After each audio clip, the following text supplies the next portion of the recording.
नमस्कार दोस्तों, जैसा कि आप सभी को पता है कि हम कर रहे थे सीक्वेंसिंग और वन बाय वन हमने दोनों केस कर लिए हैं।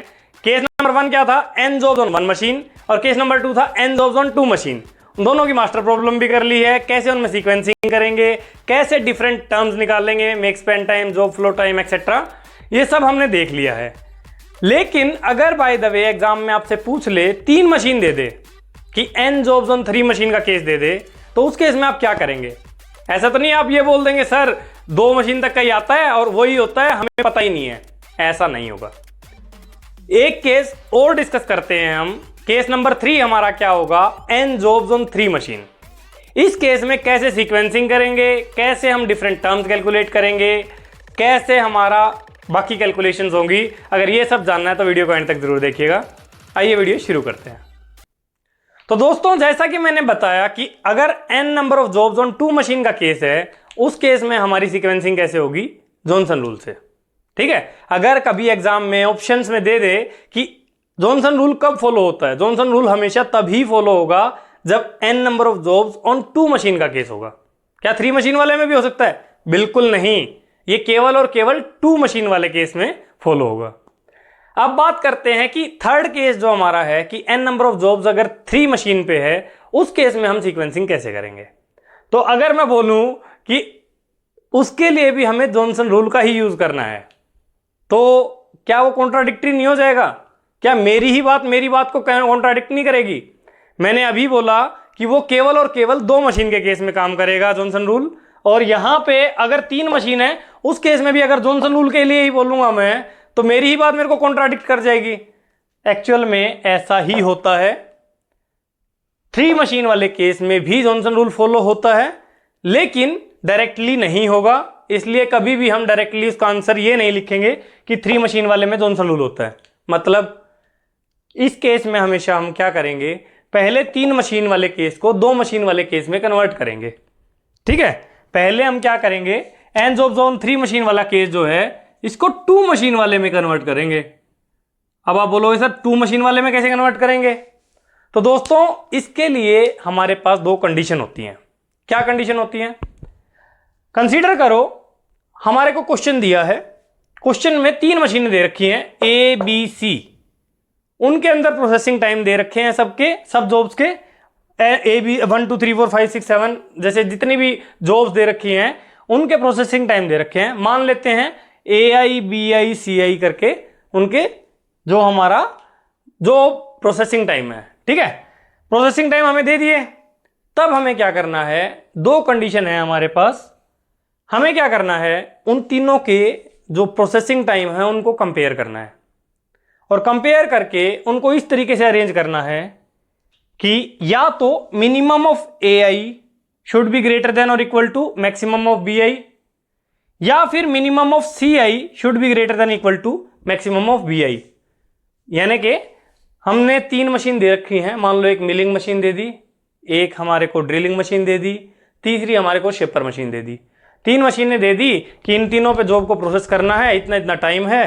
तो हमें क्या करना है, सबसे पहले एक मशीन ऐसी निकालनी है जिस मशीन का मैक्सिमम प्रोसेसिंग टाइम जो है किसी जॉब का, उसको बाकी दोनों मशीन में से किसी एक के मिनिमम से कम हो या बराबर हो। ठीक है जी। तो आई होप क्लियर हो जाना चाहिए। हमें क्या करना है, उनको हमें ABC की फॉर्म में अरेंज करना है। ABC में B जो है, B कौन सी मशीन लेंगे, यानी कि बीच में कौन सी मशीन लेंगे, बीच में वो मशीन लेंगे जिसका मैक्सिमम प्रोसेसिंग टाइम होगा किसी जॉब के लिए, वो बाकी दोनों के या तो मिनिमम के बराबर होगा या उससे कम होगा। ठीक है। तो minimum of A should be greater than or equal to maximum of BI, और minimum of CI should be greater than equal to maximum of BI।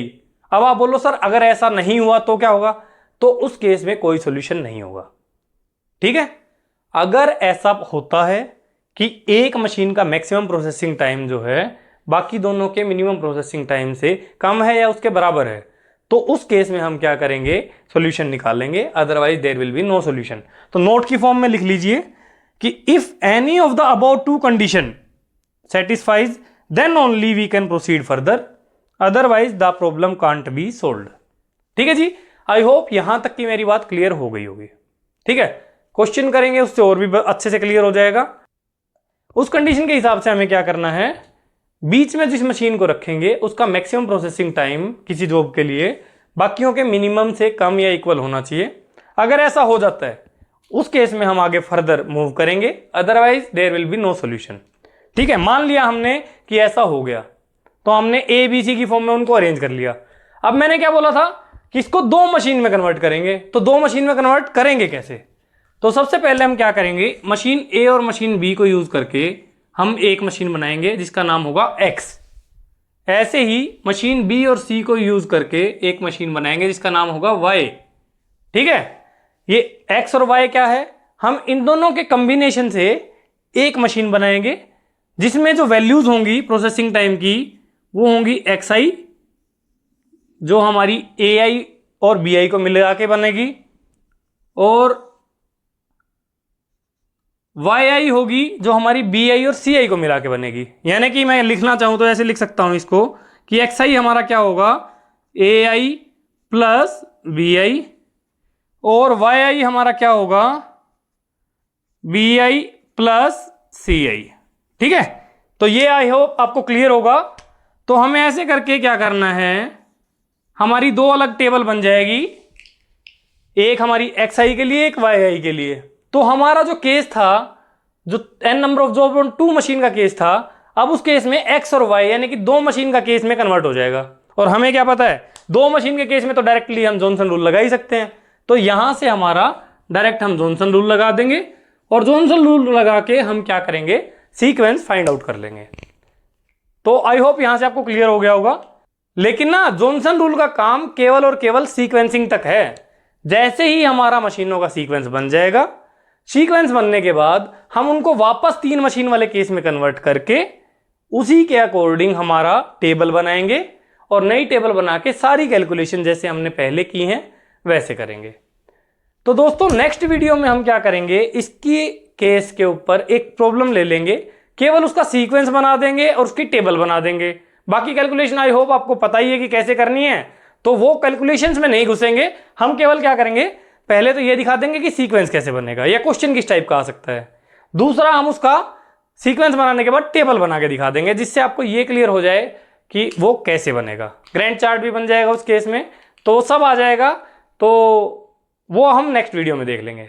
तो दोस्तों आई होप आज की वीडियो से आपको इतना क्लियर हो गया होगा कि अगर n जॉब्स ऑन 3 मशीन का केस आ जाए, उस केस को कैसे हैंडल करना है, किस केस में उसका सॉल्यूशन होगा, किस केस में उसका सॉल्यूशन नहीं होगा, साथ में उस केस में सीक्वेंसिंग कैसे करनी है। तो वीडियो अगर पसंद आई तो वीडियो को लाइक करें, चैनल को सब्सक्राइब करें और बेल आइकन को प्रेस करें, ताकि मैं और ऐसी इंफॉर्मेटिव वीडियो बनाते रहूं। Thank you everyone.